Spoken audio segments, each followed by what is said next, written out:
Elliott is with us tonight. The one and only Randolph Childress, RC, is with us tonight. And we have a loaded show for you in the next hour. We have Alabama star Javon Quinnerly, who had 17 points off the bench tonight as the Crimson Tide get a top 15 win over LSU.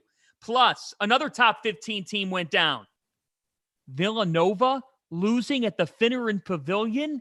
A shocker on the main line. Justin Lewis, Marquette star, had 21 points. He will join us from the bus coming up on After Dark. Kentucky gets a win over Texas A&M. Auburn rolling, and we'll be on Sirius XM Channel 84 coming up after Auburn and Georgia. But gentlemen, good evening. Just another example of you never know what's going to happen in college basketball, and that's where we lead off. Villanova, for just the second time since the 2013-14 season, has lost a Big East home game at the Finneran Pavilion. RC, how did Marquette pull off this big upset? I thought they defended well. We knew they were going to defend. I mean, Shaka teams always defend, right? But I thought they defended the three-point line, and more importantly, they defended the three, and they didn't give up free throws, right? This game didn't have a lot of free throws in it, and they only gave up 5. Usually, Villanova gets threes. They get to the rim. They get to the free throw line. They hurt you in all 3 phases of the night, and I thought they took away 2 of those things. Carter, your biggest takeaway. It was this for you, more about Marquette, and their 5 straight wins. I mean, I think they're an NCAA tournament team. They're top 40 in the net. They have 4 quad 1 wins. Or where do you side? Is this more something revealed about Villanova? No, I think this revealed a lot about Marquette for me. I don't necessarily see this game as one where Villanova is really missing easy shots. I just think Marquette made it tough as hell for them. I mean, we talked about it earlier in the year, Fanta. This Marquette team is going to have a chance every single night because when they take the floor, they play extremely hard and they lock in on the defensive end. And that starts with what Shaka is telling them over there and teaching them. So this was just a classic Marquette slugfest. And they went out there and they clamped up Villanova. It was a great game. Here's my biggest thing. In general terms, before this game tips off tonight, Marquette comes into this game winning 4 in a row. They were 0-3 in Big East play. Could have been easy to lie down. In fact, in the previous regime, they played a lot of close games, and they simply could not finish. And I thought at times in games, they just gave in. This is the example of sometimes a coach needs to find his right fit to flourish. And it's not necessarily about a coach's inabilities. Shaka Smart could always coach. Folks, you don't get Virginia Commonwealth to a Final Four if you don't have an ability to coach. So the doubts that were fired up at Texas, to me, the Shaka Smart Texas breakup was more about Texas and the fact that Rick Barnes eventually That ended the game-winning shot for the Marquette Golden Eagles, who beat Villanova 57-54. I'm talking about Justin Lewis, who had 21 points in this win. Justin, we're seeing Chris Beard right now have issues trying to make it all come to fruition. The game winner down in Austin for you and your Golden Eagles. Shaka Smart at Marquette in his home state of Wisconsin. In the previous huddle, in the Big East, I feel like it fits. I feel like he can be king of the hill at Marquette University. A program that spends resources on college basketball like few do. They spend a lot of money on that sport, and they have a high standard in that sport. To be picked 9th in the Big East, though, in what was supposed to be a rebuilding season, and to now be right near the top of this conference and winning 5 in a row in a league that could very well send 7 to the NCAA tournament, RC, that's Big East Coach of the Year stuff.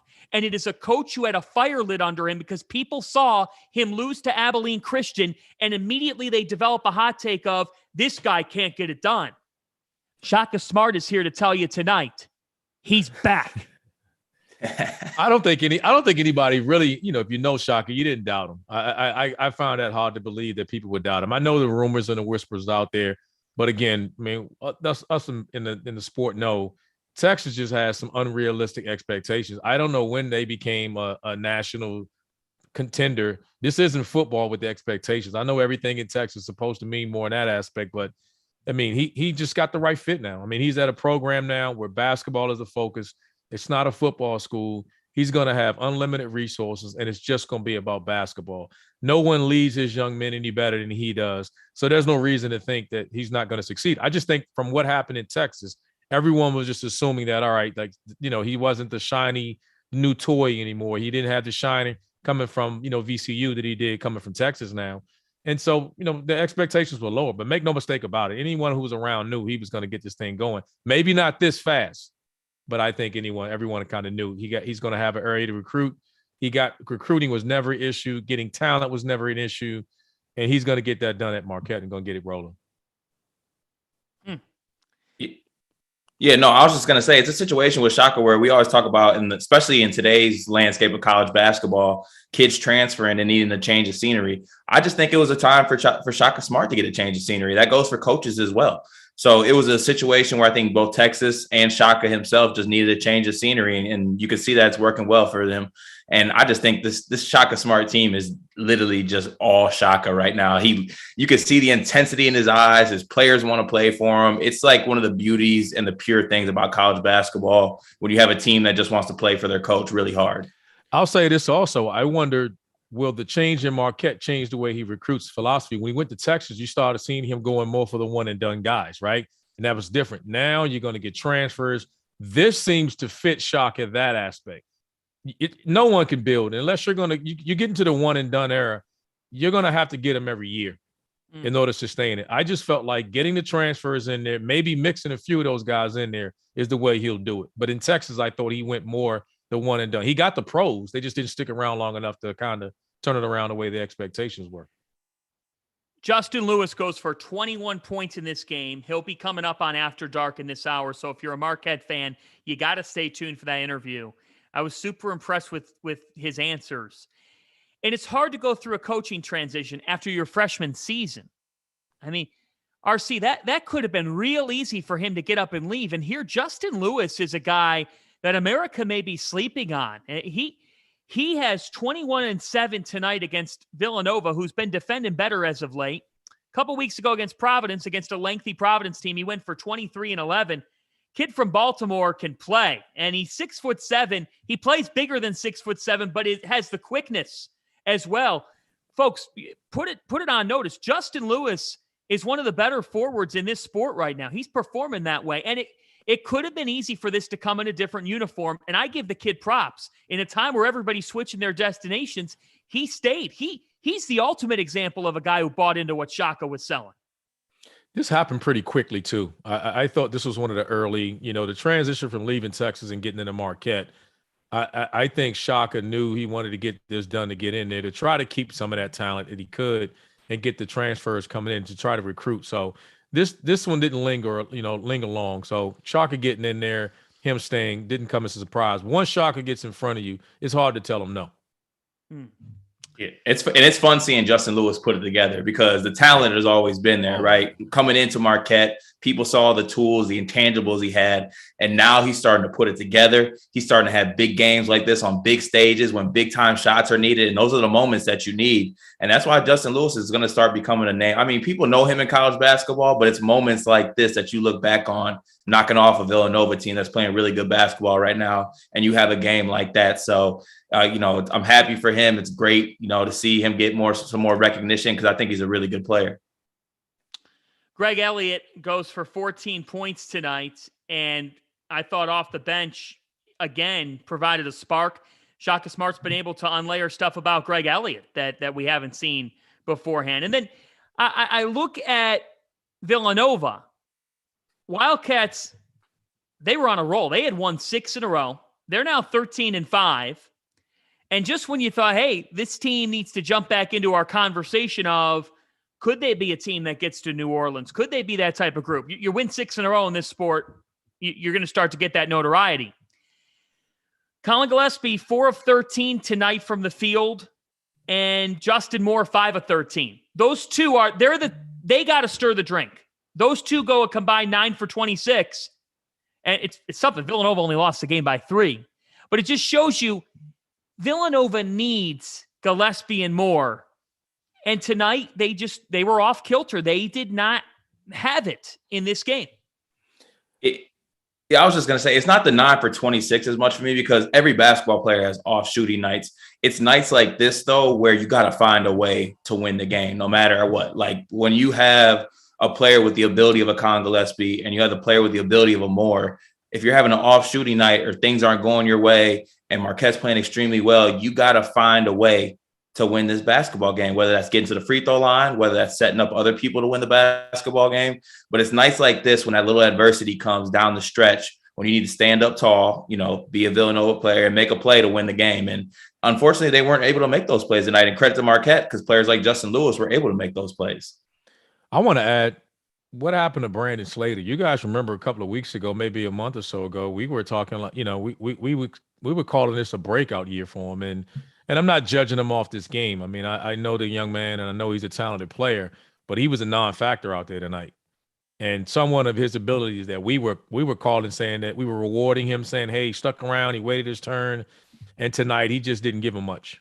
And that hurt them. I mean, if Moore is going to draw a lot of attention. Gillespie, we know that. Eric Dixon played well tonight, good enough for those guys to to carry his load. Yeah. But they got to get something consistent out of Brandon Slater. He has to be more productive the way he started the season. Yeah, well said. I mean, they planned on having him be a complimentary guy. Yeah. And the other thing is this, Jermaine Samuels has been playing a little bit banged up this season.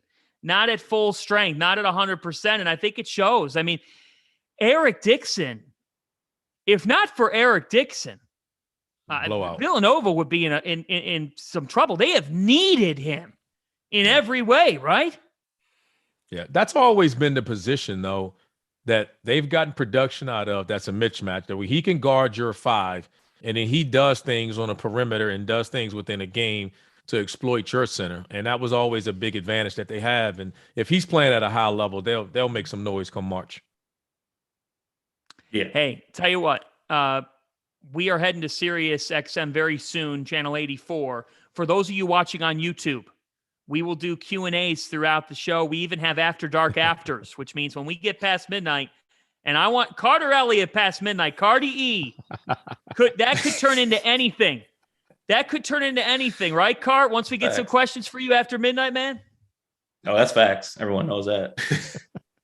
All right. I might have a question for you about Michigan State. I might jump in with a question. Yeah.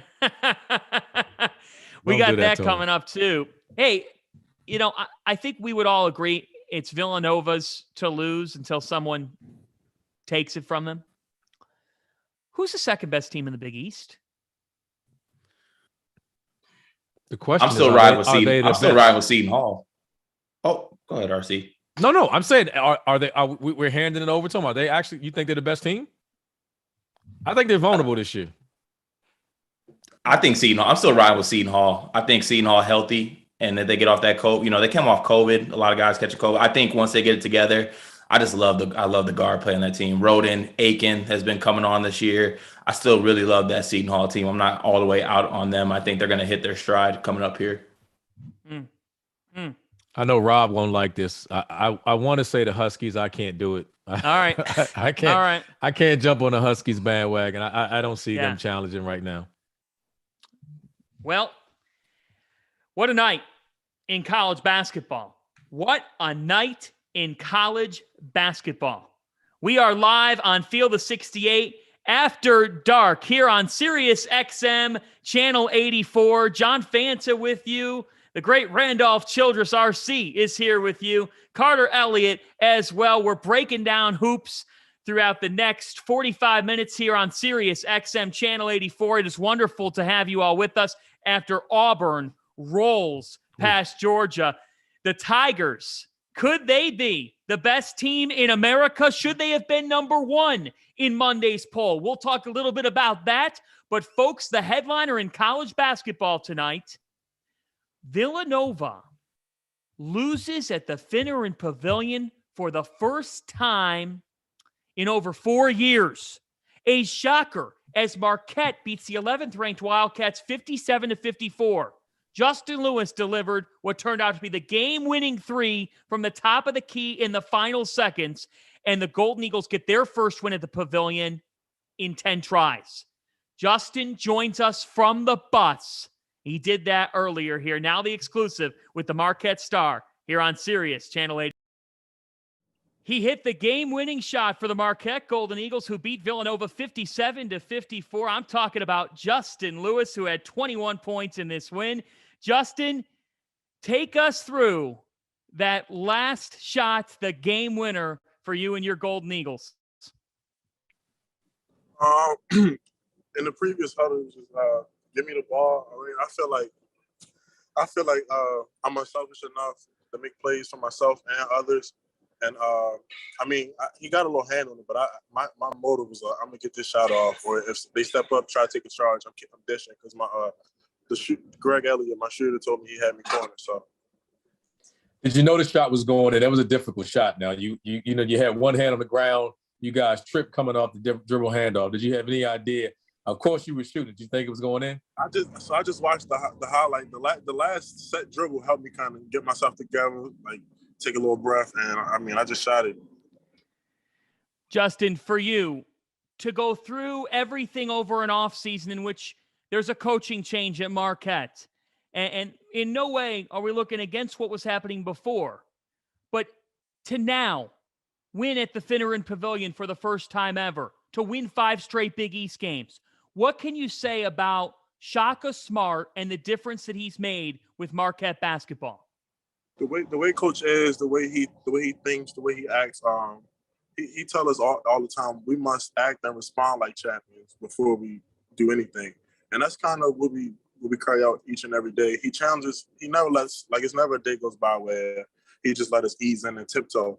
Our theme for this game was take the fight to them, and I feel like that's what we did. I mean, we were kind of in the low 50s. That's not usually how we play or want to do, but I mean, we just stayed and fought the whole way. We were down 9, up a little bit as well, and we stayed with each other. We looked at each other in the huddle. And I seen it in my teammates' eyes that we're not letting this game slip out of our hands. So, what's been the biggest adjustment for you in this transition with the coach staff? We know never is a transition easy, right? But what's been the most difficult part of the transition for you? I don't really feel like it's been that difficult. You know, I mean, I built a relationship with the guys. They trust me. I trust them, and it's very transactional. I can say how I feel, and they tell me if I'm not. I mean, me and Coach beat my peers all the time. He wins all the time, but I mean, at the end of the day, he has the best interest at heart for everybody on the team. And I mean, it's just fun to know that I have somebody that's going to have my back no matter what the result is. So. What was the scene?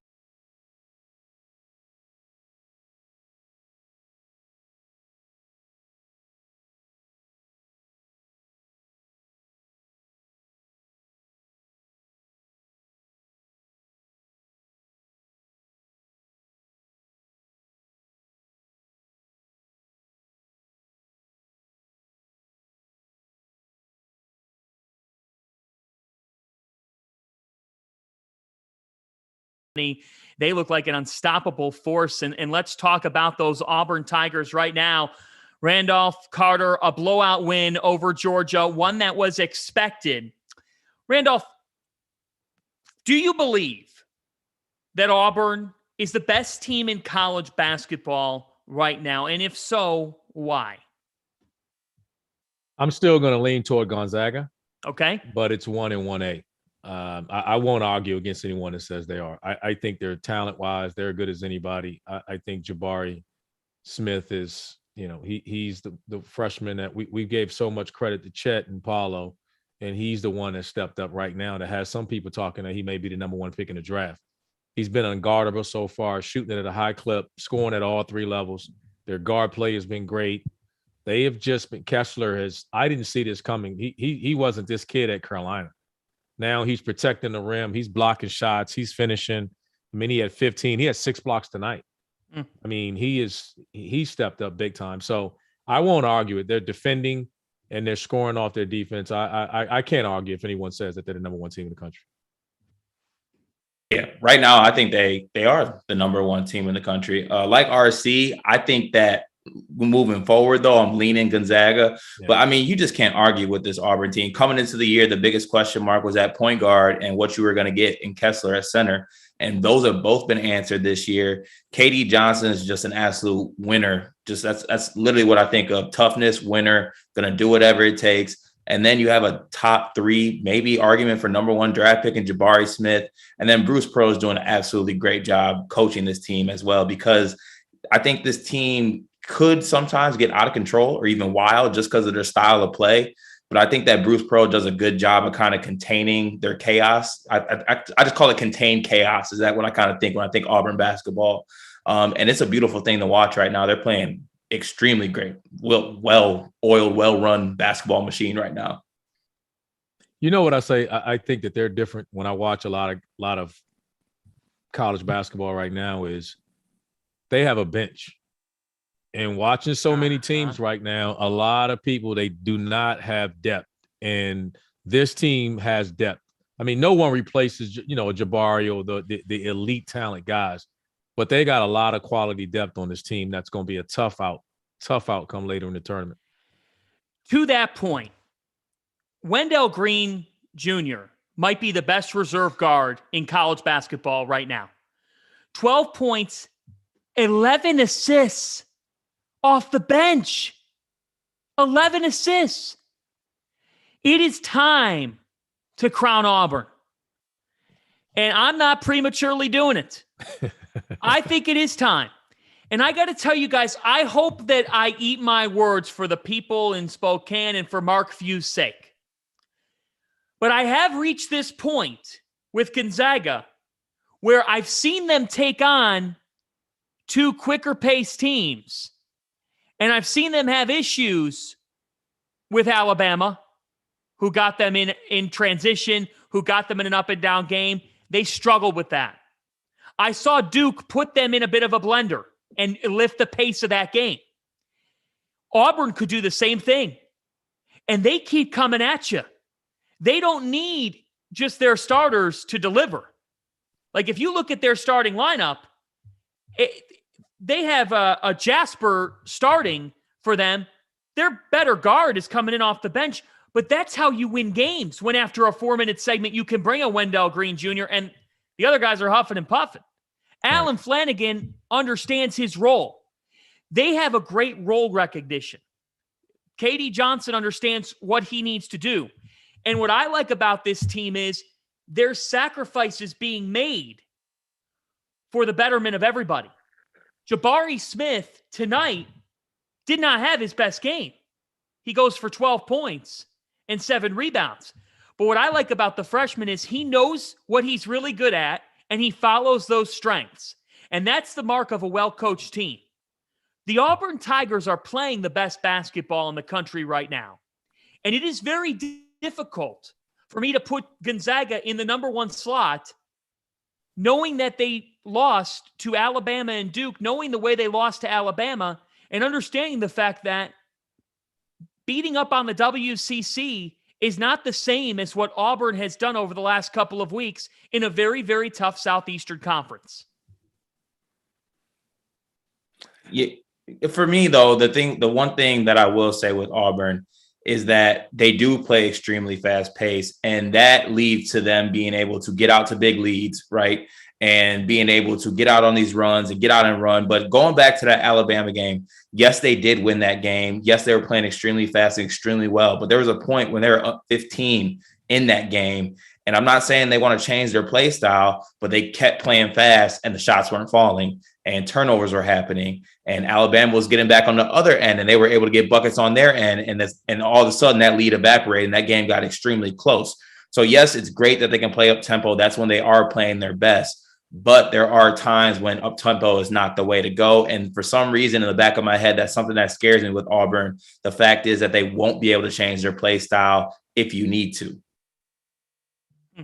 I just like the balance at Gonzaga. And like we said so many times before, when it all matters, they're going to be there in the end. We know they're going to get there with a top seed. And I think they get to bring their young guys along. I think they're going to get their freshmen guys along. I think they're going to be able to bring Silas and these guys along and get them quality minutes during this time to get them ready, for the tournament and to respond. I can't agree with you right now from a resume standpoint, but let's give, Gonzaga's been tested. They've tried to play some games, COVID and everything else, kind of shut like it is. It's changed college basketball in that aspect with the scheduling, but Again, their younger guys are going to get their reps early. And when it comes tournament, like Chet's going to be better. He's going to be a lot better come into February, March, and April.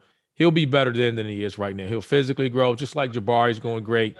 These younger guys are doing great things, but I can't question what they'll be in March. I know they'll be there in the end at a 1 or 2 seed.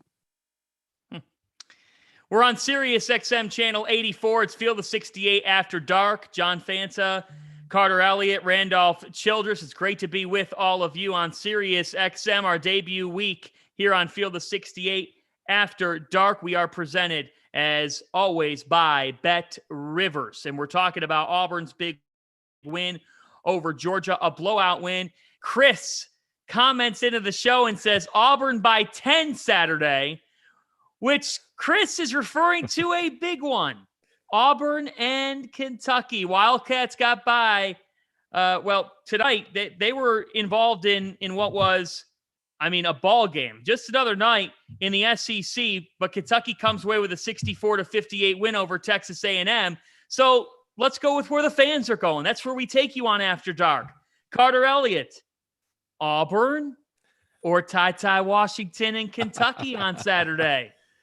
Oh, man, I definitely don't think it's going to be a 10-point game for Auburn. And I'm actually going to lean Kentucky in this game because I think that, I'm going to lean Kentucky. I think that Auburn's been playing extremely well. I think that Kentucky tonight, they took their best shot from a Texas A&M team that basically has won, I think, 15 games up until this point with 0 quad 1 wins. So they knew that coming into this game that this was like their Super Bowl. They needed this win if they wanted to make a serious resume for the tournament. Unfortunately, they weren't able to pull that out.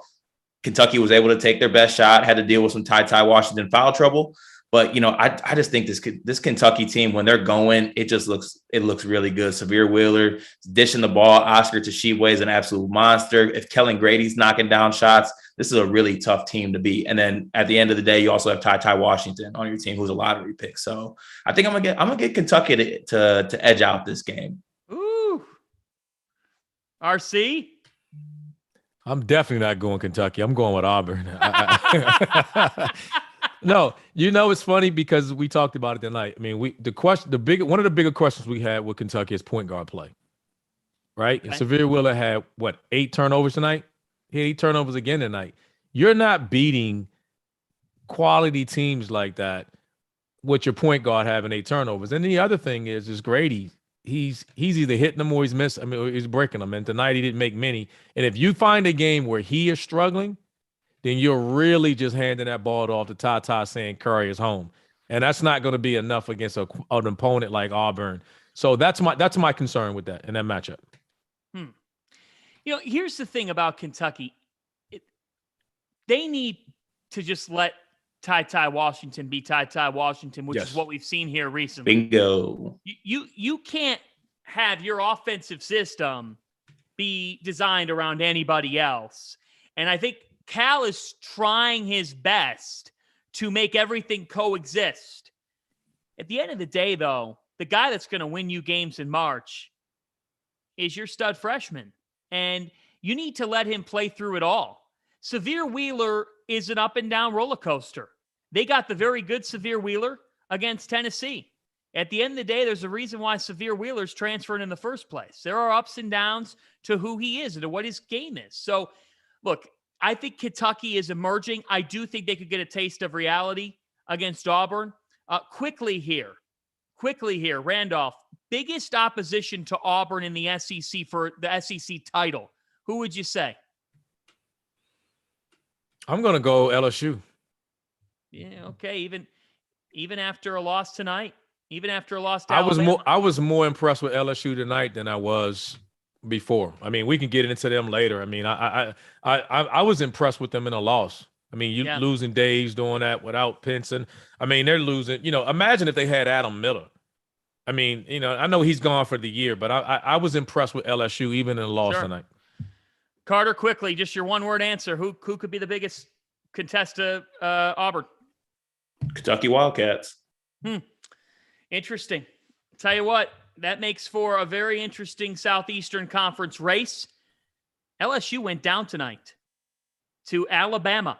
And we've got Javon Quinnerly, the Crimson Tide, the Jelly Fam star, coming up next here on Sirius XM Channel 84. Thanks for staying up with us, college hoops fans. It's Field of 68 after dark.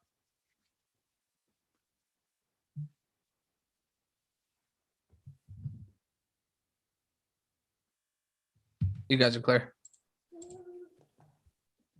Yeah, I was RC, impressed with I can't believe you trust. Hey, we're still on. I totally forgot. We're still on video, even during our breaks. We have questions. It's Q&A time. Let's do it. My bad. Alan Bykowski says Villanova was 42-1 at the Finn since the Big East reformation. Toughest conference road venue in the nation, bar none. Not Cameron, not Fog, not the Kennel. Go Marquette. Liam says, I will once again say, unlike UConn Twitter fans, I am not upset like a Villanova fan. Also, Jacob M said, talk about Florida. Any thoughts about Florida, guys, overall? I think I think they'll make the tournament. I don't know. I worry about their offense. Yeah, I don't think they're going to make the tournament. Wow. I think they'll make the tournament, but they don't have that dynamic guard. Like last year, I point to Trayshawn Mann being that dynamic guy. Applebee's hitting big shots for them this year, but I don't think he's like a go-to guy. Kyle Castleton's a great player, but the talent level just doesn't do it for me with this Florida team this year. Where will they finish in SEC? Maybe sixth. Maybe like 7, 8. 10 seconds. That's my point. All right. Going live in 5. The Sirius here right now. 3, 2, 1.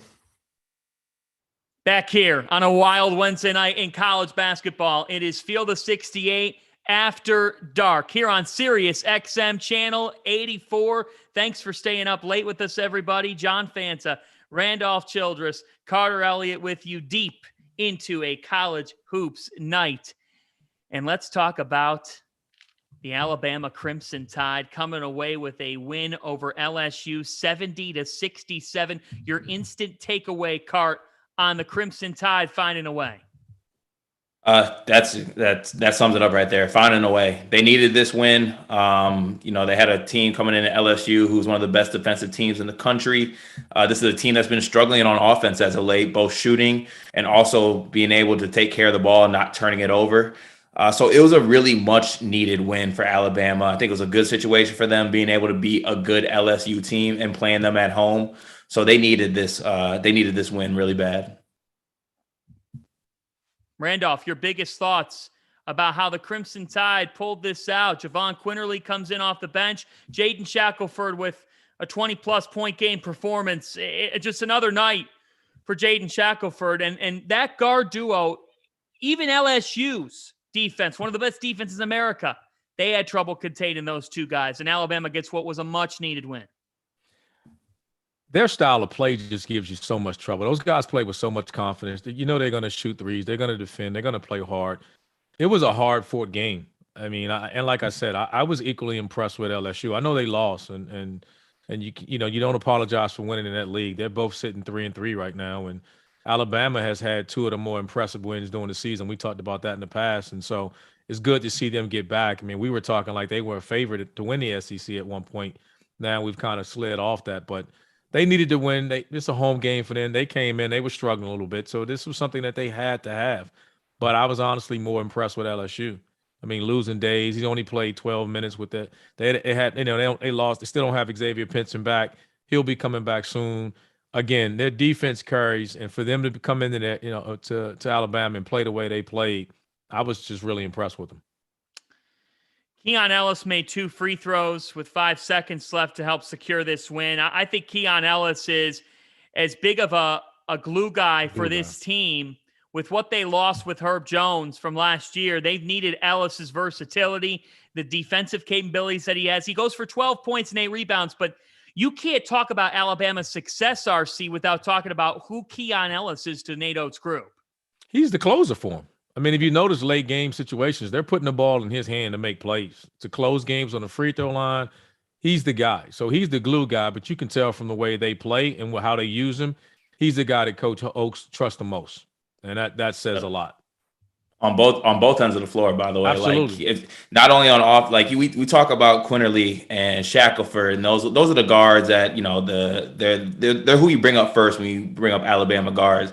But when it's winning time, like RC said, or it's time to get a stop, or it's time to get a board, you can bet anything you got in your pockets that number 14 is going to make a play. Like, he wants the moment too. Like, he wants to make the shot. He wants to get the stop. Doesn't matter who he has to guard. He just wants to make a play to win the basketball game. And I mean, that's what he does. Man, Alabama's a basketball school too, y'all. It is. Nate Oats has him going. He really does. And they needed this one tonight. They got it. And Javon Quinnerly, so instrumental with 17 points. And he joined us from the locker room after a big win for the Tide.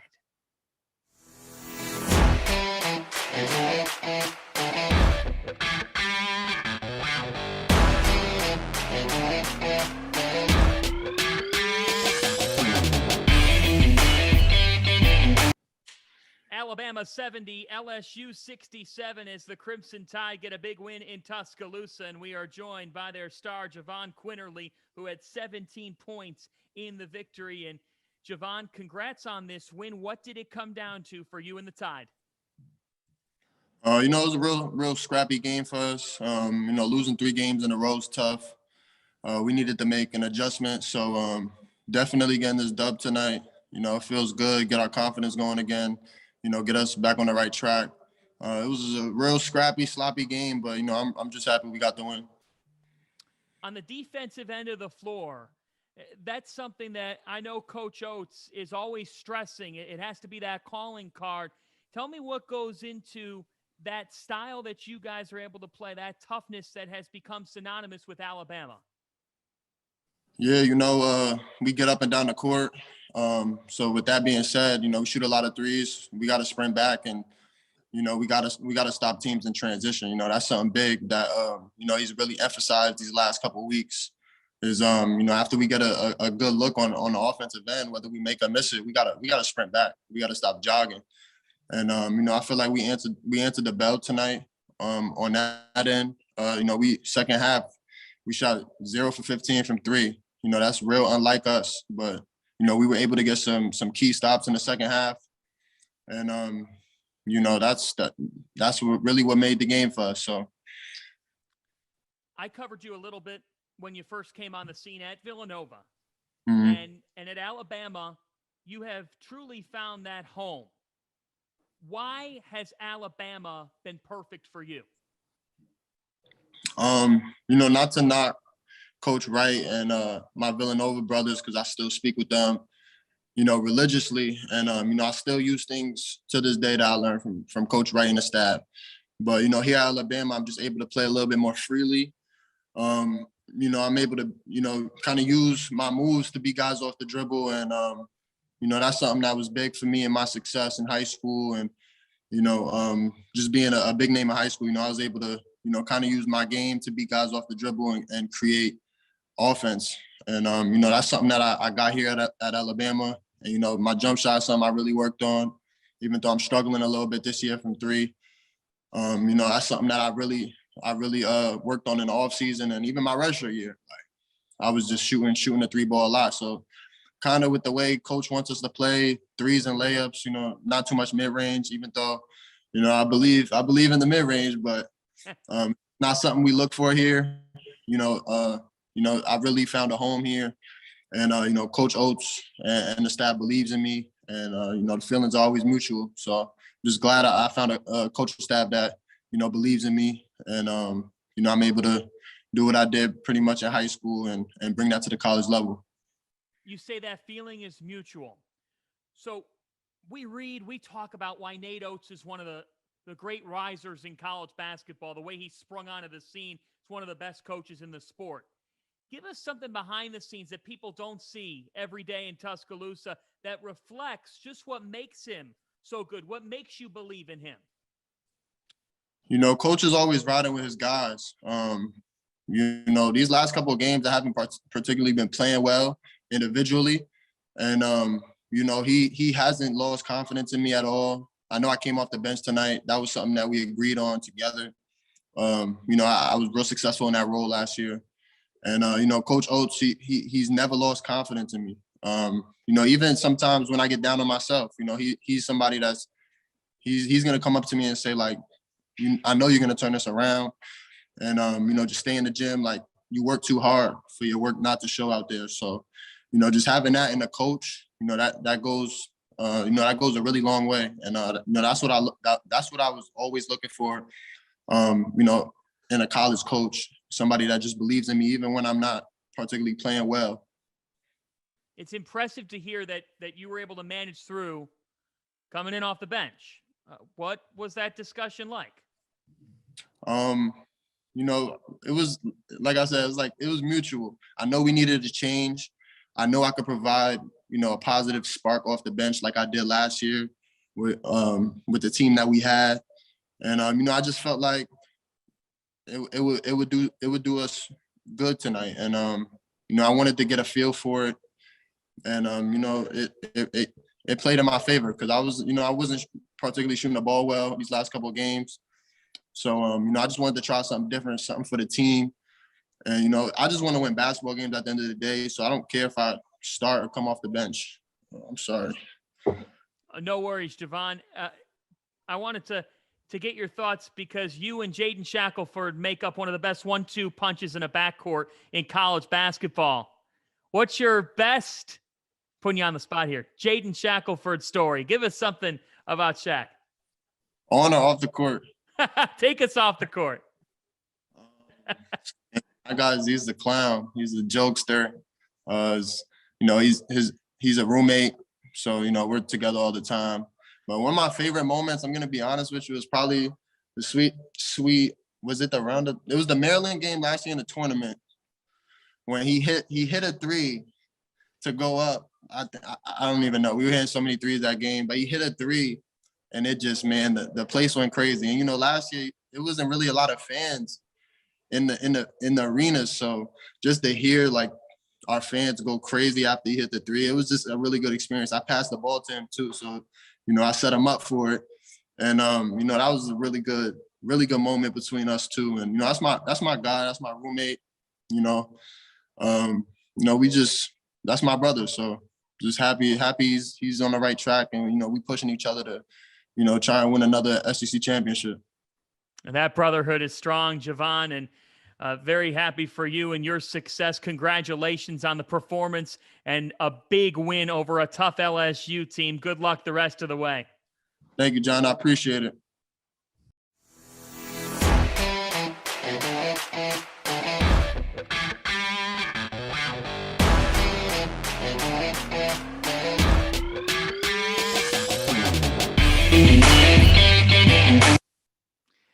Well, we appreciate the time from Javon Quinnerly as Alabama, a narrow win tonight over LSU, a critical game for both teams, and the tie get it done in Tuscaloosa. Very, very nice to be joined by JQ, and I love the willingness of him to come in off the bench here this evening. It's Sirius XM Channel 84. We are Field of 68 After Dark on this Wednesday night, night 3 of our premiere week here on Sirius XM Channel 84. I'm John Fanta. Carter Elliott is with us. RC Randolph Childress is with us. And after RC, a wild Tuesday night in the Atlantic Coast Conference, Leonard Hamilton, the Merlot of college basketball. With age, he just gets better. Wednesday night delivering as well. The point, the sport is so healthy right now. Transfer portal. I think it's leveled. I think it's balanced it a lot. I think it's taken the bench from, the bench play. We talked about it earlier. So many of the high major programs don't have a bench. Like Villanova tonight only played 7 guys. A lot of programs are struggling to get bench production, and those guys have transferred out. There's a lot of parity in the sport, and college basketball, from a quality of playing standpoint, it's in a good place. Yeah, it's enjoyable to watch, and right. Depth is so important in basketball at any level. And because I'm a former basketball player, I got to take my time right now to lash out at referees and stripes. With the way that stripes are calling games this year, it's so easy for players to catch up with catch 2 fouls in the first half. So you got to be able to have some guy coming off the bench and pick up the slack because, with the way college basketball is, 2 fouls is it's almost an auto bench. So you got to be able to have depth. That's what the great teams have. If we point out the great teams in college basketball, depth is going to be something they have. So it's definitely got to be a focal point, and people can use the transfer portal to build that depth. To your point, did you notice today in the Alabama game that LSU got whistled for 25 fouls? 25 fouls. Like that's. Yeah, I'm not gonna lie to you though. They earned some. They earned some. Oh, no. They earned them in that game. But Alabama gets their money worth as well. It's not like yeah. Come on now, 25 to 10 is tough. 25. There was some home cook. There was some home cooking on that one, especially that goaltend call. I know why I blew up, so I knew Will Wade was gonna blow up. I was like, man, come on now, go get your money's worth, Will. I like it. A questionable call late in the Rutgers-Iowa game that led Ron Harper Jr. to winning it for the Scarlet Knights. A wild game that was decided in the 40s. Total rock fight in Jersey, how it should be, right off the Jersey Turnpike. And Rutgers is 5-2 in the Big Ten. 5-2 in the Big Ten. Who saw that coming? Didn't see it. You know what? I'm not going to say I saw it coming, but I did go to Big Ten Media Day, and Steve Peichel had me convinced that this team was going to be something special. I was sipping on the Cliff Omarui Kool-Aid, the Geo Baker coming back. O'Connell's one of the best two-way players in the Big Ten that no one really knows about. And they got Ron Harper Jr., who's an absolute bucket at any time. So I like the way the team was made up. They got out to an extremely slow start. But they do have the talent to beat teams on any given night. Like when you have that many play, I mean, they got bucket getters. So at any game, they could win a basketball game. Well, 5-2 in the Big Ten. They beat Iowa. It's Jersey Mike's arena, but it'll always be the rack to us. And Rutgers gets it done. Iowa, tell you what, that's a team with Keegan Murray that I liked. I've liked what I've seen, but that's a tough pill to swallow. Losing tonight at Rutgers. We might get into the Big Ten here as we go down the stretch. That epic Illinois-Purdue game to kick off the week. And who's our dream Final Four? We'll ask Randolph, Childress, and Carter Elliott next. It's Field of 68 After Dark on Sirius XM, Channel 84. Stay with us. Nice. Clear. All right, we got questions. Let's do it. After Dark Afters is coming up, too. After midnight. Favorite mid-major team and why?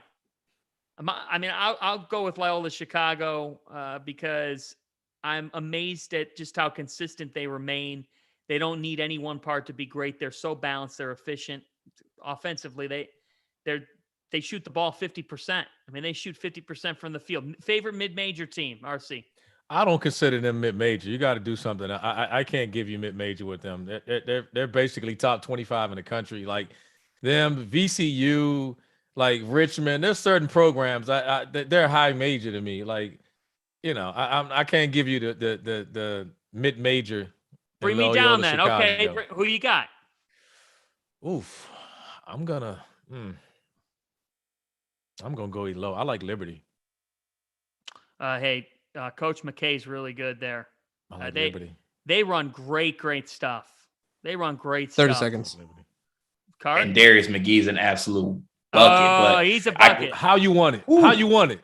How you want it? Man, he's a bucket. I can't say Loyola because every After Dark episode, I'm a personal friend of Drew Valentine. I love Loyola, but I'm going to go Davidson because they have 5 guys who shoot 50% from the field and 5 guys who shoot over 40% from 3. So, and they run great offense, and McKillop is a great coach. So, hey, briefly to the Q&A, Cleveland State Vikings could win the Horizon League again. 5, Watch out.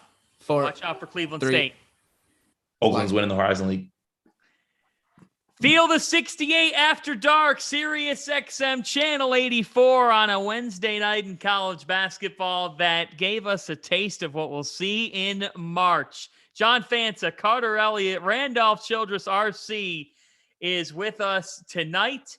And man, right now you probably could make an argument, folks, for a double-digit number of teams that are capable of winning the national championship. That argument aided by the fact of Baylor losing 2 home games last week, by the fact of Illinois emerging all of a sudden and almost in a loss, still showing us a whole heck of a lot of good against Purdue. Purdue's in the picture. Gonzaga's in the picture. Auburn's very much in the picture. Villanova's not out of that picture. This is a deep, deep race. And so with that, it might not be the way that we see how the Final Four will shake up, but I asked you gentlemen this morning, your dream Final Four, meaning the 4 teams you dream of seeing making up that field in New Orleans. RC, what would be your dream Final Four? All right, stay with me. It won't be much of a surprise because in my Final Four will be the reigning national champions and the runner-ups. Okay. But I like it because even though I know Baylor's dropped 2 games, I still think, again, their ability to defend, they'll be a tough out when it matters, and their point guard play is as good as anybody in the country. So I think they'll be right there. I think they'll respond. I'm not worried about the 2 losses. I didn't envision them going undefeated at all. But I would like to see the freshmen go at it again, except I would like to see in the Final Four, I want Gonzaga and on Auburn playing. I want Jabari and Chet. I want to see that matchup. We've already seen it with Paulo. And I would want to see, obviously, Coach K, story last year. You want to see, we've all seen Paulo Banchero. We know how talented he is. But for the sake of Coach K, we throw that GOAT title out a lot. And he is the greatest college coach of all time. And it would be fitting for him to at least make the Final Four. I wouldn't have them winning a natty, but I'd like to see him get a Final Four. Card. All right. I'm disappointed in RC for not somehow sliding Wake Forest in there. You had the opportunity. You ruined Final it. Four? Yeah, man. Oh, you're not. Oh, you think Michigan State's not in mine? I'm just saying. No, I'm kidding. I'm messing with you. Okay, I'm going Gonzaga as well. I'm going Duke because I need that star power there. I'm going Auburn as well. And then my final team representing the Purdue Boilermakers. They get over the hump. They make the Final Four. I'm trying to see Jaden Ivey, Travion Williams, Zach Edey in a Final Four. It's their time. I think they had the makings for it. It's their time to get there. All right. My dream Final Four does not involve either of the teams in the national championship game last year. You had your stand on the stage. Right.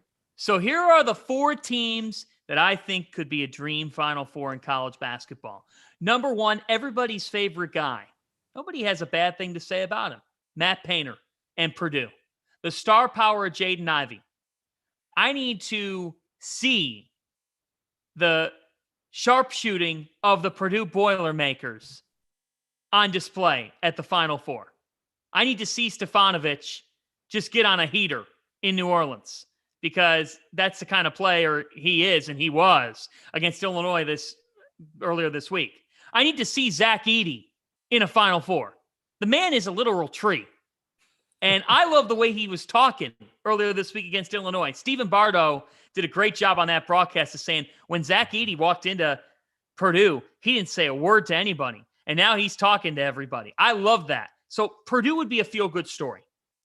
Number 2, I'd love to see Jabari Smith on the Final Four stage with that guard play of Auburn. I just think that would be fascinating in so many ways. Their style, the coaching power of Bruce Pearl, the depth that they have, not just Walker Kessler as a rim protector, but how about Dylan Cardwell, who combined with Kessler for 9 blocks tonight? They have what it takes. So Auburn would be number 2 for me. Number 3, guys, I'm going to go out west. Great fan base. I think of Coach Olson. No, I'm going with Arizona. Wow. Arizona in a Final Four would be really, really fantastic for college hoops. It's kind of a gold mine that needs to get unlayered because they've been through some dark times here in recent years. Imagine Arizona with the ultimate comeback story and Benedict Mathurin, who is a stud and a half. He's a stud. He's a stud. Could you see Ben Mathurin on one side and Zach Edey on the other? Woo! Be a great game. Yeah. Be a great game. Be a great game. So Arizona's 3 for me. And then number 4, like RC, you said it. We toss around the word GOAT and legend. But there are some college basketball fans that, because of, like they don't like the Yankees in baseball, they hate Duke. And it's... I hate them. Let's be clear. I hate him. I've hated him for a long time. So let's be clear. But I'm also respectful of what that man has done, and he has been the greatest to do it. What would it do for college basketball if in his last ride with Paolo Banchero, with Wendell Moore, with Mark Williams, the physical presence that he is, you hope that Trevor Keels is okay here and he keeps it going. I really love watching them play. They remind me of 1990s, early 2000s Duke. Imagine Coach K walking into the Superdome for a final act. Oh. It'll be the fan, like, you just named the worst Duke. You want us to get on board with you? You talking about look at them like the 1990 team? That just make me hate them more. That's where the hate came from. Yeah. I'll be fine with them getting there, but I'm not gonna lie, it'll definitely bring a little inner smile to me watching the confetti come down and Coach K walking off sad. I'm sorry. Now I didn't say they're winning it, but I would love to see him get that last hurrah, that walk-off spotlight. I think he's deserving of that. But I will say this about you guys' Purdue pick, and I've said this all along. My only concern about Purdue is they're talented. I think they very well will win the Big Ten. But 2 of their 3 best players play the same position. Yeah. And that concerns me with them. It's one or the other. It's Zach Edey or it's Travion Williams. It's one of them. They cannot play together. And that bothers me about them. And I like the versatility in what they do. I mean, you're strong, but again, name me another team that has that problem where they can't play. Arguably, their 2 best players, or 2 of their best 3, can't play together. Like, that concerns me with them come tournament time. Yeah. We're off Sirius XM Channel 84 in about a minute, so a parting shot here tonight. Your star of the night, RC. Who's your star of the night in college basketball? My star tonight, I got to go with Justin Lewis. Ooh, he was great. Yeah, I mean, how do you not go with him? He was great. I mean, big-time performance for him, 21 points, 7 rebounds, had the game-winning shot. Carter Quickly, a star of the night in college hoops. Give him another star, Justin Lewis. That is what it is. You beat Villanova. He deserves all the stars. Fanta, you should give him 1 too. It should be 3 for 3. Folks, the Marquette Golden Eagles are back, and so is Shaka Smart. Marquette, the story of the night. They beat Villanova at the Finneran Pavilion for the first time in 10 tries. And Marquette has won 5 in a row, folks. They are an emerging program, and they get the headliner of the evening. For Randolph, Childress, and Carter Elliott, this is John Fanta saying so long on Sirius XM Channel 84 for the Field of 68 After Dark.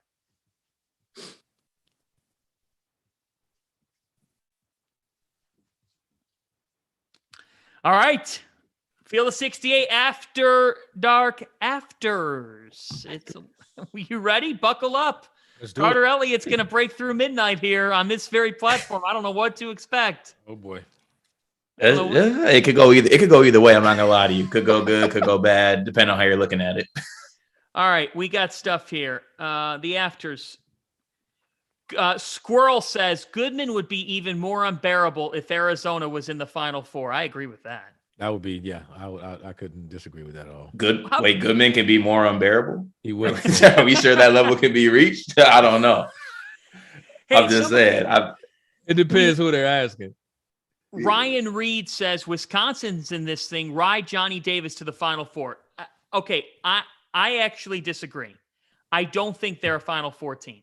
At some point, I think Johnny Davis has an off game, and I think in a close game, somebody gets Wisconsin. I don't think Wisconsin's a Final Four team. I think they're closer to a Sweet 16 than they are to a Final Four. I'm serious. That's just my opinion. I think Wisconsin's the second best team in the Big Ten right now, because I don't think it's just Johnny Davis right now. I think Tyler Wall's starting to come on, play extremely well. Brad Davidson's having quietly a really, really good year. He's been timely with the shots that he's hitting. And, I would even point to the Northwestern game. Like, Johnny Davis got his points, but I would technically call that an off night for him. Like, Chase Audige made him work extremely hard for all his buckets. And I think they're starting to get some contributions from other guys. I think that people need to just stop. I know it's hard to like Wisconsin. I admit it. I struggle liking Wisconsin, but they are that good. They're really good this year. They're good this year, and they're not the second best team in the Big Ten, but they're good. And I can't agree with you. I can't disagree with you. Johnny Davis is the real deal. Like, he is as good as any guard in the country right now, playing wise, and give him his dues. I mean, but again, I think they need more help from him. I think there's going to be more teams are going to scheme him more, and I think he's going to need more help consistently. Who is the second best team in the Big Ten? Are we saying Purdue's the best? Yeah. I'm going to go with Illinois right now. Look, okay, so I think that they could end up being that. Yes. I think it's a fair answer. Yes. They will be, I should say that. Yeah. My one concern is Kofi Cockburn,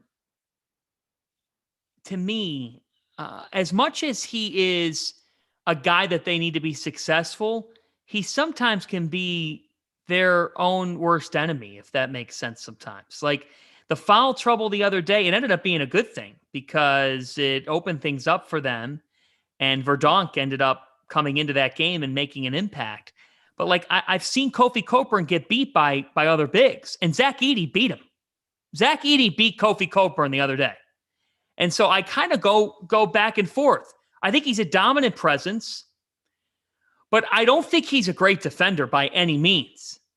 I really don't. And when you hinge on that, when you hinge on Cockburn so much, and defensively he's flawed, that's where I get worried about the Fighting Illini. Yeah, and guard play.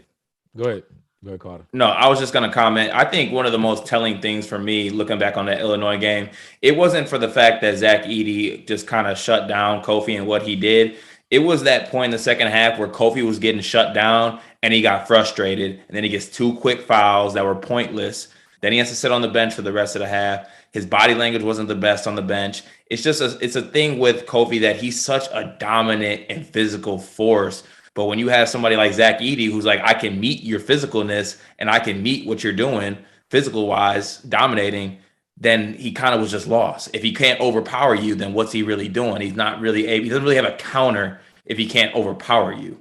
We see this all the time, though. When guys get into a matchup, right? You hear all week long, you're playing against this guy in your position, and you want to go at him. Things didn't go his way. He got frustrated with fouls. And Zach Edey is his kryptonite.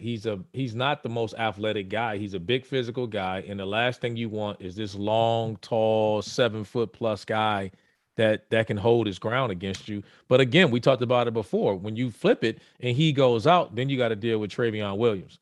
So there's not a second off in a game like that. That's a difficult matchup for him. But again, their guard play now, that can take them deep. I mean, you're talking about only a few programs that's going to be able to put 3 guards on the floor the way they can. Like them, maybe Miami. Mm-hmm. I mean, that's going to, those are teams that, you put him in there, and now he's going to get easier buckets now. Cabello's back. You're going to get easier shots. And they shoot the 3. They're going to defend. I'm not worried about them in the end. I think they'll be there. But which Curbelo is back, though? That's the only thing. Well, when I say get back, his decision-making was on display right now. He's going to need time. He's been out. I mean, but his decision-making, ability to get to the rim, he came in that game against Purdue, and he was a closer. Like, yes, he was. No one expected that from him this early. So he's only going to get better.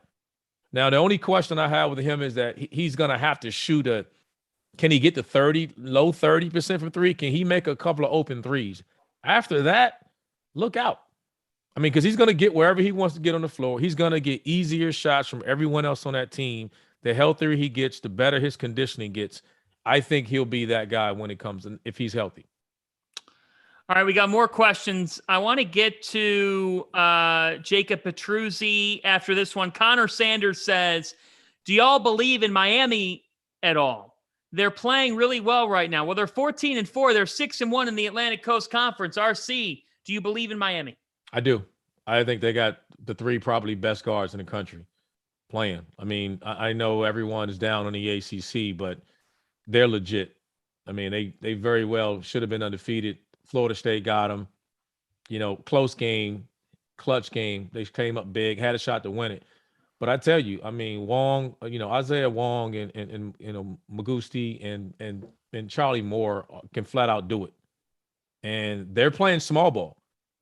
And that's, so that's what the toughest matchup with Carolina. That game against Carolina was a joke. I mean, that was a 30-point game for the most part. And you try to match them playing small ball, good luck with that. So I think they can be overpowered if you got a dominant big, and there's some dominant bigs out there.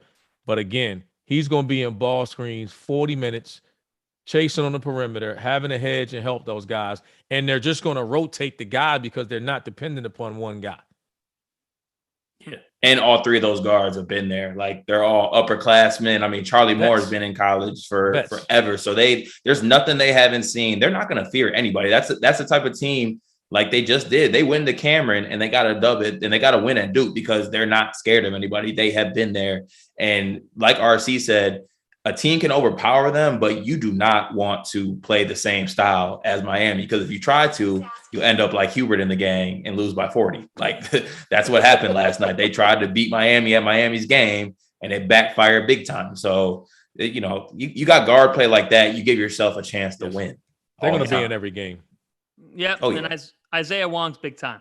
I mean, he's a big time player and tough as hell too. Yeah. It has only and is a pure example of a guy who's kind of been through the fight, has gone through some tougher times in his career. I thought Wardenberg really helped them quite a bit in the win over North Carolina. He gets cooking, and that's where playing small. Sometimes when you play that way, RC, you don't know exactly who it's going to come from. But by playing small, it can open things up for other guys, and that's why those guards are so in sync right now. And look how he shot the ball. Look how Wardenberg shot the ball last game. I mean, if he's a threat shooting it from the perimeter, and that's just going to open the paint up even more, good luck guarding those guys. Man, because you're in rotation the whole night. That's a big man's worst nightmare. You gotta show or hedge off a screen with guards like Magusti, Moore, and Wong coming off. And you got to recover to a high hand to a shooter. Like that's frustrating. 1, you get tired. 2, you get discouraged. It's just terrible all the way around. They're dictating the defense is what they're going to do because when he's shooting like that, you got to switch it. There's no showing or hedging and getting back. You just got to switch. And name me a big man that you want to put out there to switch on those guards. That's not going to happen. Like good luck. Yeah. Good luck with that philosophy. Sounds like foul trouble to me. We got a couple more questions. Trent Z asks, biggest takeaway from Texas A&M and Kentucky? Well, I would say here that beyond Henry Coleman III, Texas A&M really, I wasn't sure what they were going to get offensively tonight, and their offense stumbled, especially late in the game. But I'll say this, for me, what does this say about Kentucky? They shot 4 of 18 from 3. They really didn't play well offensively. And one of the things that we've talked about with them is, can they win a game in which they're going to have to grind it out?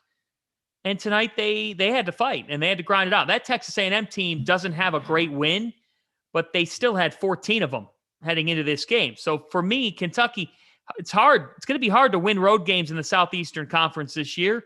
They found a way. Tonight, the Ty Washington didn't really play that well, but having Oscar Tshiebwe cleans up quite a bit.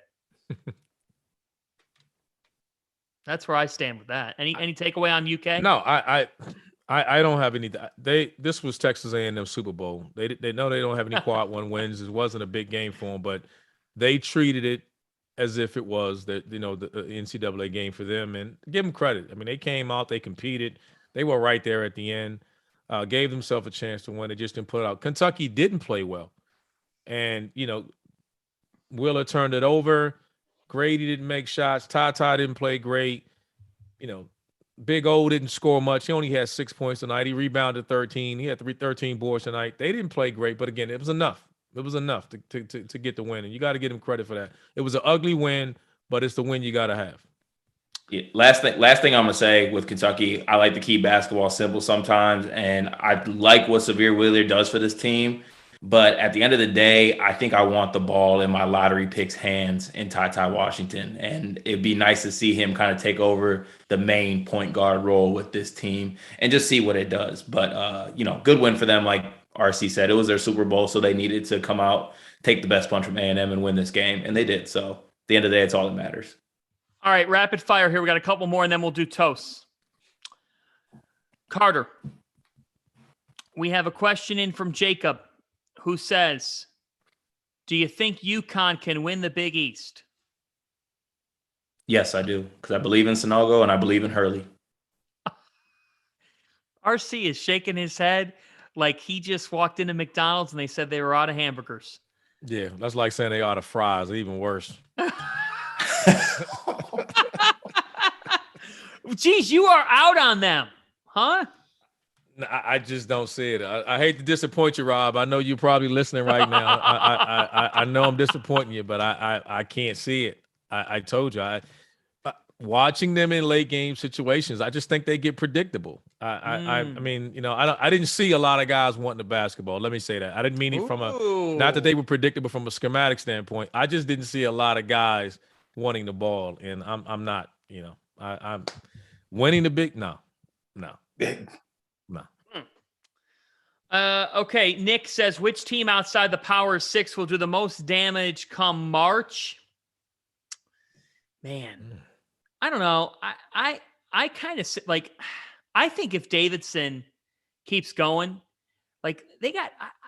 I heard this correctly. They have 5 guys that are shooting 50% or better from the field. That's why I'm picking Davidson. 5 guys shooting 50% or better from the field, and 5 guys shooting 39% or better from 3. Foster Lawyer shooting 48%. And I think if they run into a team that's not disciplined enough to stick with them on offense, then they can burn a team really quick. So, and that, they're no team wants to match up with them in the NCAA tournament. I'll tell you that. Interesting. All right. Davidson, red hot. San Francisco certainly up there. WCC is going to get a couple of teams in there that could be awfully dangerous. I treat the WCC, though, this year, it's on par with some of the power leagues that we're seeing. So we'll see how that evolves. But we're down the stretch it's better here. Than the ACC. Yeah, it is. Final thoughts here on Field of 68 After Dark Afters. We hand out our toasts. Who do you want to toast tonight here, Cart? Oh, man. You know what? I actually want to send a toast to the Wisconsin Badgers and to Johnny Davis. I can't believe I'm doing this. I think they need more respect. I think they can win the Big Ten this year with the way it's shaking out. They can win the regular season title. Put some respect on Johnny Davis, Brad Davison, and the gang. Cheers to the Wisconsin Badgers. Can't believe I just said that. Cheers to Alondis Williams and the Wake Forest Demon Deacons going down to Georgia Tech tonight, getting the dub on the road. Cheers. But I gotta go. I also gotta go to Marquette though, too, as well. I mean, that's but I'm sticking with my Deke, so we're gonna go with that tonight. I'm gonna be a homer tonight. So I don't have a drink. Okay. I didn't have time. I only have, this is an inside joke on the Dowster TO and Fanta podcast that we put out on Field of 68. They asked me for my favorite Christmas gift, and I haven't opened it yet, but I still have it here on the very desk that I did the show when they asked me about it. So the first Christmas gift I opened from my girlfriend, which I didn't know what to think of it then. I still don't know now, was anti-monkey butt, anti-friction powder. Okay. Now for gentlemen that are a little bit more frisky, that might have more experience on an offense, that might have more experience on an offensive line, if you will, pushing the sled. This is the type of stuff that really comes in handy and prevents you from feeling like garbage downstairs. So that's all I have to toast with, but I'm going to toast a lot better than that because the toast should be better than that. And I want to send a toast to Javon Quinnerly down in Tuscaloosa, because talking with him tonight, Javon Quinnerly said that he was willing to come in off the bench after a conversation with Nate Oats. Nate Oats said, we got to shake things up, man. We got to shake things up. And Javon said, I know. And I think that sometimes coming in off the bench is something that a player in 2021 might look at and say, 2022 now, might look at and say, I'm not doing that. Like, screw that. That's not what I came here for. And I love the fact that Javon Quinnerly has found a home at Alabama, because that guy got a lot of criticism in that it couldn't work at Villanova. And sometimes just because a program is viewed as really, really good, like Villanova, it doesn't mean that it's the perfect fit for everybody. So I toast Javon Quinnerly, and we appreciate him coming on the show tonight. Good stuff. That toast. I didn't have a drink. I'll bring one next time. What was the name of that again? Do not use that friction powder. I'll tell you that right now. No, what was the name of it again? What are you talking about? It's called anti-monkey butt. Anti-monkey butt. Okay. Anti-friction powder with calamine. Okay. It's got calamine. Oh, yeah. That is, man. Hey, I'll tell you what. That's about as bad as did you guys watch the lead up to the playoff game, and Bart Scott said to tell the Buffalo Bills Viagra. quarterback to take Josh Viagra. Allen take some Viagra. Ugh, man.